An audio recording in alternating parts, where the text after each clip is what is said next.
Recibimos en Norteplay a Maximiliano Montenegro, que es colega periodista y economista. Bienvenido al Chaco, Maxi, gracias por estar acá. Gracias, Leticia, un gusto estar acá. Bueno, y la idea de tenerte acá es ver un poco cuál es el rumbo económico, sobre todo hoy que se cumplen 4 años de... 4 meses. 4 meses, perdón, 4 meses. 4 años. Parecido largo, sí, pero no, 4 meses de la gestión del gobierno. Y bueno, vamos a ver un poco cómo marchan las medidas que se están aplicando. Si tendrías que destacar algo positivo, ¿qué dirías? Mira, yo creo que Milei llegó con un mandato que era inexorable, que cualquiera iba a tener que hacer, que es ordenar la macroeconomía. Es decir, la economía, como llegó el año pasado, no podía continuar. Tenía que haber algún cambio de régimen. Cualquiera que ganara iba a hacer eso porque no había forma de seguir en esa dinámica. Una economía que acelera la inflación a más del 200%, que se queda sin reservas en el Banco Central y que tiene contenido con un cepo una cantidad de pesos para que no estalle el dólar, es insostenible. Sobre todo porque había un dólar oficial y un dólar libre que era 3 veces más caro, una brecha de casi 200%. Entonces, me parece que Milei entendió eso muy claramente, y de hecho es lo que planteó en la campaña. Digamos, él fue con ese discurso y la gente lo acompañó. Las medidas que tomó fueron medidas en un contexto muy difícil. Fueron algunas medidas de pizarrón.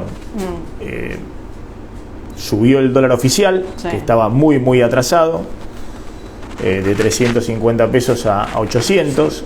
Ahí algunos pueden decir, bueno, era necesario subir 120% el dólar, prefirió tener un dólar ahí más alto para después anclarlo, ponerle 2% mensual. Eso fue en conjunto también con un sinceramiento, entre comillas, de algunos precios que estaban muy atrasados, porque teníamos 200% de inflación, pero teníamos combustibles que habían subido muchísimo menos en los 4 o 5 años previos y que habían quedado rezagados, y por eso siempre que un precio queda rezagado se manifiesta la escasez. Por eso había desabastecimiento de combustibles. Entonces, ese combo generó un impulso inflacionario muy grande, digamos, la devaluación, la liberación de los combustibles, la liberación de algunos precios que el gobierno anterior, sobre todo en la campaña electoral, trataba de mantener anclados con precios justos, algunos servicios privados. Eso generó una inflación muy elevada que impactó fuertemente en el poder de compra salarial y que obviamente derrumbó el nivel de actividad. Esa dinámica, uno puede decir, bueno, en realidad podría haberse coordinado de otra manera, podría haber sido menor la devaluación, así hubiese sido menor la inflación.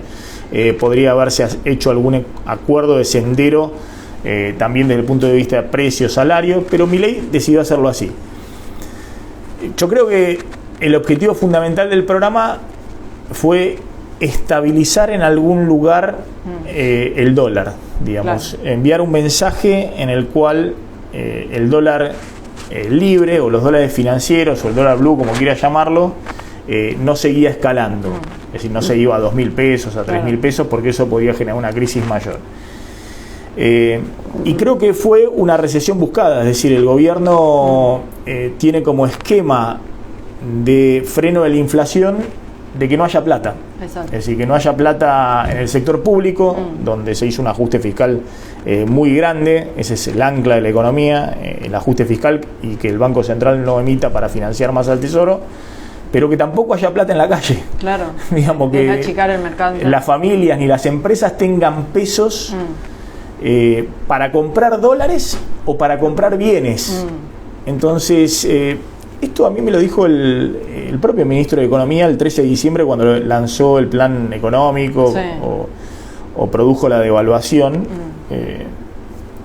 Él dijo, en ese momento, armamos un esquema en el cual el dólar se va a planchar, se va a pinchar, porque no va a haber un peso en la calle. Y ante la pregunta que uno le hacía, bueno, pero esto es terriblemente recesivo, la respuesta era sí, esto va a ser terriblemente recesivo, y el interrogante, y bueno, ¿y ustedes creen que la sociedad va a aguantar? No nos queda otra, la sociedad votó esto.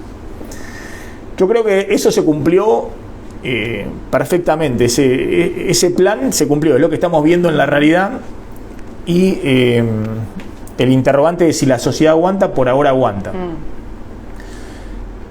La pregunta es cómo se sigue, digamos, cómo haces para pasar de un esquema en el cual vos hiciste un ajuste fiscal muy fuerte, devaluaste, trataste de cambiar la ecuación, acumulaste rápidamente reservas, es decir, trataste de cambiar la ecuación de esta economía que no tenía ningún dólar en el Banco Central, estaba a menos 10.000 millones de dólares, es decir, el Banco Central no solamente no tenía dólares propios, sino que tenía deudas y había muchos pesos. La ecuación es que haya dólar en el Banco Central y que haya menos peso dando vuelta. Esa ecuación lentamente la estás cambiando. Lo que sucede es que todavía hay interrogantes muy grandes hacia adelante. Es que el interrogante principal es cuándo nos recuperamos, o si vos estás viendo esa recuperación en vez de la Bueno, por eso, gobierno. Yo no la estoy viendo en el corto plazo. Yo creo que hay interrogantes primero del propio plan económico.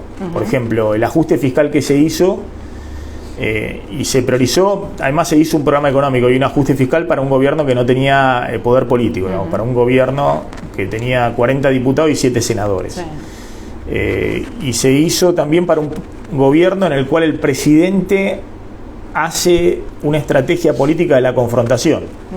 Es decir, obviamente lo más lógico acá hubiese sido ir a un gran acuerdo político, un gran consenso sobre el tema fiscal, sobre el tema monetario, es decir, sobre la independencia del Banco Central, no emitir, sobre el tema impositivo, que todo eso se de alguna manera acordara, no solamente para hacerlo más sostenible en el tiempo, más allá de este gobierno, sino también para hacerlo menos traumático. Pero el presidente decidió avanzar más rápidamente y con su estilo.